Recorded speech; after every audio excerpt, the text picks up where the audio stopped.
आज हामी समाजसेवी देविका कुमार म्याडम हामीसँग आइपुग्नु भएको छ आधुनिक कृषि सहकारीमा। उहाँले पछिल्लो समय यो ड्राई नट्सको लड्डु र यो अर्को मसला जुन सुत्केरी मसला भन्छौँ हामी चिन्नको लागि त्यो खालको मसला चाहिँ प्याकिङ गर्नुभएको छ। म्याडम एकपल्ट त्यो मसला पनि म चाहिँ देखाउन चाहन्छु। उहाँले यस्तो किसिमको मसला प्याक गर्नुभएको छ। उहाँले यो चाहिँ प्लास्टिकको बट्टामा प्याक गर्दै आइरहनु भएको थियो।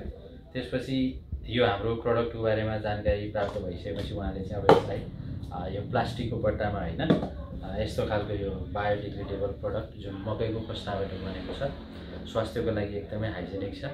यसमा जति पनि खाद्य सामग्री राख्छौँ कुनै पनि साइड इफेक्ट हुँदैन, यसले कुनै असर पार्दैन र यस्ता चिजहरूलाई त झन् यो एकदमै लाभदायी पनि हुने भएको कारणले गर्दा उहाँले अब यो प्रडक्टलाई चाहिँ यो खालको प्रडक्टमा प्याकिङ गरेर यसरी बजारमा लाने र यो प्लास्टिकलाई चाहिँ विस्थापित गर्ने उद्देश्यसहित आज हामीसँग आइपुग्नु भएको छ।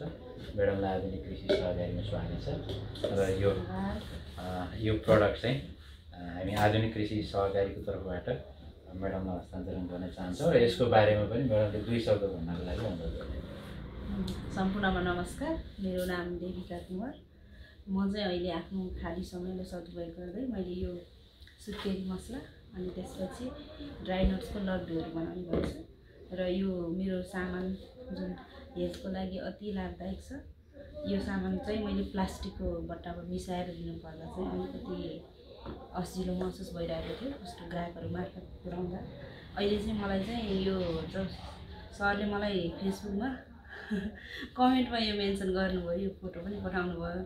अनि मैले चाहिँ आफ्नो सामानको क्वालिटी नघटोस् भन्ने उद्देश्यले मैले चाहिँ आजदेखि चाहिँ यो प्रडक्ट युज